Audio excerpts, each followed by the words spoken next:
Bonjour tout le monde et bienvenue sur ma chaîne YouTube Ose. Je m'appelle Edwige et aujourd'hui je vais vous parler des scripts, un peu à quoi ils servent, quelles sont leurs limites et surtout vous donner le script parfait, celui qui marche à tous les coups, qui sera la fin de cette vidéo. Donc je vous souhaite un bon visionnage.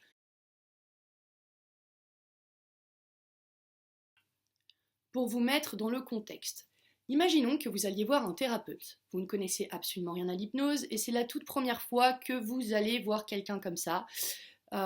Vous avez été par bouche à oreille ou peu importe, vous avez trouvé quelqu'un sur internet et vous avez choisi cette personne. En arrivant, vous créez un contact, tout se passe absolument bien, sauf qu'au moment où vos paupières deviennent un peu plus lourdes que d'habitude et que vous rentrez dans un état un peu particulier, vous vous rendez compte que la personne est en train de lire une feuille avec très peu de confiance en elle et, euh, et que ça n'avance pas vraiment et que les mots qu'elle utilise ne vous parlent pas. À votre avis, est-ce que, comme ça, en le vivant comme ça maintenant, vous seriez capable de payer entre 50 et 100 euros pour ce genre de choses? Voilà, ça c'est la première question que j'aimerais poser. Deuxièmement, dans un autre type de situation, vous êtes vous-même thérapeute, vous avez été formé dans diverses écoles, vous avez une connaissance quand même de l'outil, et vous arrivez dans un cabinet où vous avez quelqu'un qui, vous le sentez très vite, au moment où vous rentrez en transe, commence à lire une feuille et commence à utiliser des mots et à se perdre, et vous sentez clairement le manque de confiance et le manque de lien qu'il peut y avoir. Que se passe-t-il pour vous? Voilà, ce que j'essaye de vous montrer, c'est que je pense que les deux choses principales qui font que les scripts sont un problème, c'est que ça crée un manque de confiance et ensuite, sérieusement, pour ceux qui pratiquent, est-ce que vous seriez capable de payer de l'argent pour cela? Donc voilà, donc maintenant je vais essayer de vous résumer à quoi servent les scripts et quelles sont leurs limites. Un script à la base, ça sert, je pense, à vous former, vous rassurer, vous donner une trame de séance et peut-être même vous faire découvrir comment se déroule une séance. Mais pour cela, je pense que vous pouvez vous-même aller consulter, ce sera très intéressant. Et avec plusieurs thérapeutes différents si possible. Ensuite, le problème avec le script, c'est que oui, c'est très utile au début quand on débute et je ne critique absolument pas les gens qui débutent, loin de là.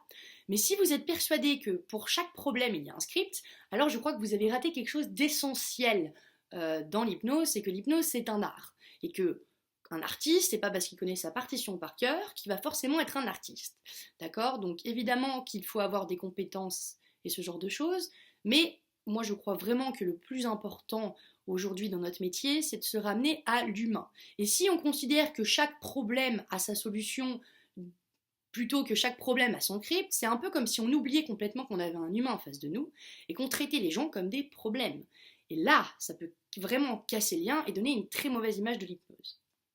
Donc, je vois souvent sur les groupes Facebook, sur les pages Facebook des questions, est-ce qu'il y aura un script pour ça, est-ce qu'il y aura un script pour ça? Et je ne sais pas d'où vient le problème. Après tout, il y a bien des écoles de formation qui proposent sur 2 semaines des scripts et qui donnent les mêmes diplômes que d'autres personnes qui vont faire du présentiel.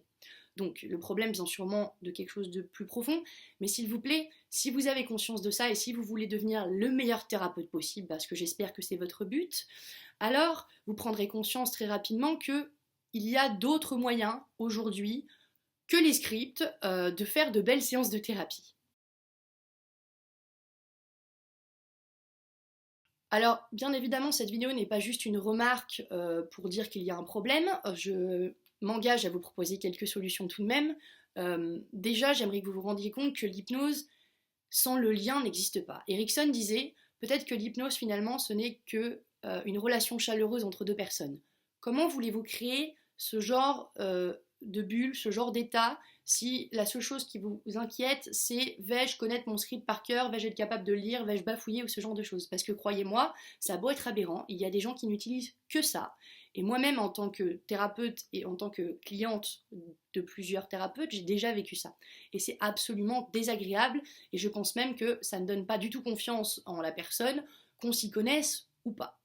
Donc il faut vraiment focus sur le lien, n'oubliez pas qu'on a des êtres humains en face de nous qui sont émotionnels, et on a besoin de les considérer comme ça aussi. C'est un peu ça notre métier, notre empathie, notre écoute, notre présence.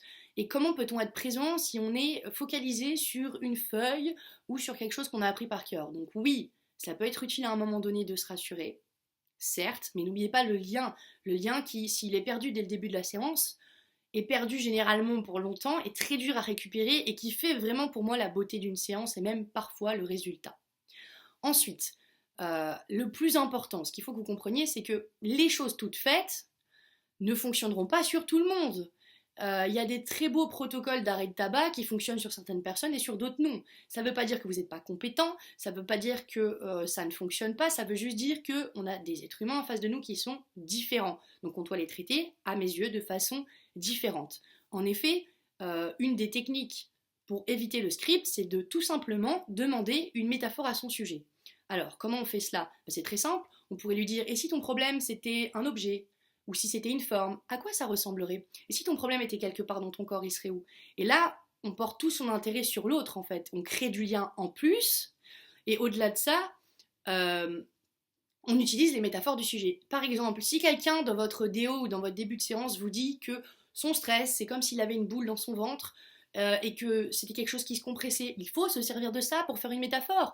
Après, libre à votre imagination, tout le monde n'est pas Baudelaire pour créer des métaphores et c'est pas le but, mais vous devriez vous servir de ce qu'on vous donne. Et si vous ne l'avez pas, vous n'avez qu'à le demander. Je pense que la personne étant en demande elle-même de se sentir mieux, elle ne vous refusera pas ça. D'accord? Ensuite, il y a quelque chose d'autre que je peux vous conseiller qui, moi, m'a beaucoup aidé. Au début, j'ai eu besoin aussi d'avoir une trame un peu plus sérieuse que ce que j'avais appris dans certaines écoles où j'ai été. Et je me suis penchée sur la PNL. Il faut savoir qu'en PNL, il y a énormément de protocoles. Bon, il y en a en hypnose aussi, hein, mais la PNL, c'est vraiment que des protocoles. Et ces protocoles, c'est vraiment des cadres et des trames qui peuvent vous donner une idée de comment agir et comment atteindre un résultat. Donc ce ne sera pas du mot pour mot, et c'est exactement ça qu'on cherche, mais ça vous donnera peut-être une idée de comment atteindre un objectif, et surtout ça pourra vous permettre de régler divers sujets sans vraiment, euh, sans vraiment penser qu'il y en a un qui est bon pour tous, mais pour vous rendre compte qu'il y a beaucoup de protocoles différents et que beaucoup de protocoles différents peuvent être admis pour un sujet.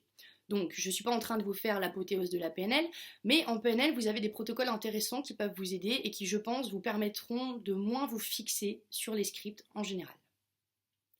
Ensuite, et ça, je sais que ça demande une certaine remise en question, mais je tiens à vous dire que je suis profondément choquée de savoir qu'il y a beaucoup de thérapeutes aujourd'hui qui n'ont jamais été suivis eux-mêmes pour leurs problématiques. Sachez que ce n'est pas une tare, si vous faites ce métier et que vous l'appréciez autant que je l'apprécie, vous devez savoir que l'hypnose est un outil merveilleux qui nous permet de nous épanouir, d'en apprendre plus sur nous, et même en tant que thérapeute, j'espère pour vous que vous vous en servez aussi pour vous épanouir et vous découvrir de jour en jour.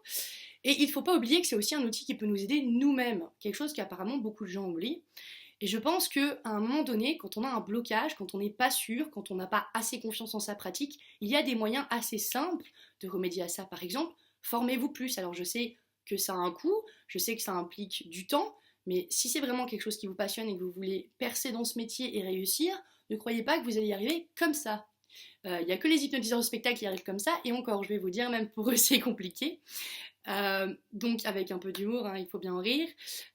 Donc se faire superviser, il n'y a aucun problème avec ça, il y a des écoles qui proposent ça, peut-être que l'école de formation où vous avez été formé peut le proposer, et donc vous devriez saisir cette occasion ou tout simplement aller voir vous-même quelqu'un pour essayer de régler ce problème, si c'est un problème de confiance, si c'est un problème parfois de vouloir tout contrôler aussi, hein, ça peut arriver. Enfin, quel que soit le problème, en tout cas, sachez qu'il y a des gens compétents aujourd'hui qui peuvent vous aider, ne l'oubliez pas, et ça n'enlève rien à vos compétences. Ça, c'est surtout essentiel de se dire. Et puis, je tiens à préciser une dernière chose qui me semble essentielle. Pour les gens qui me disent, oui, mais je suis débutant, il faut bien que j'expérimente, comment je fais? Alors, jusque-là, si vous lisez un script que quelqu'un a écrit, au mieux si ça marche, je ne sais pas quelle gloire vous pouvez en tirer, puisque vous avez juste lu une feuille. Dans ces cas-là, il faudra m'expliquer qu'est-ce qui se passe pour vous. Mais pour moi, expérimenter, c'est aussi se donner le droit de se tromper en fait. Et si vous prenez aucun risque, vous n'expérimentez pas. Et si vous n'expérimentez pas, je ne vois pas comment vous allez apprendre. Donc encore une fois, voilà. Je vous ai promis à la fin de cette vidéo le protocole parfait, enfin je veux dire le script parfait pour réussir toutes vos séances. Et finalement, le script parfait, c'est vous. C'est vous et votre client. Donc c'est d'abord vous avec qui vous êtes, donc comment vous allez amener le lien, comment vous allez lui amener l'hypnose, comment vous allez lui vendre tout ce que vous êtes et tout ce que vous aimez faire. Et puis après, c'est comment vous allez l'écouter et comment vous allez vous servir des informations qu'il vous donne. Donc n'oubliez pas ça, s'il vous plaît. Voilà, cette vidéo était là pour vous montrer un peu et répondre à toutes ces questions existentielles sur les scripts qui peuvent parfois nous choquer. Tout simplement parce que, vous savez, c'est un très beau métier qu'on fait Et il y a beaucoup de gens qui se forment de nos jours et il y a beaucoup de gens qui ont des lacunes en formation. Je n'accuse personne quand je dis ça. Et je pense qu'il est temps de remettre les choses à leur place. Il n'y a pas de honte à ne pas être le meilleur dans sa compétence. Tout s'apprend. J'imagine que beaucoup d'entre vous apprennent. Moi, je ne fais que apprendre et je suis là que pour apprendre. Je vous partage juste cela parce que j'aurais voulu le savoir à l'époque où peut-être comme vous. Je me suis dit qu'un script pourrait sauver ma séance et j'ai compris qu'à la fin ce n'était pas du tout le cas. Donc voilà, je vous embrasse, passez une très belle journée et je mettrai bientôt d'autres vidéos sur plein de thèmes différents. N'hésitez pas pour vos commentaires, vos questions et vous pouvez vous abonner à ma chaîne Ose YouTube.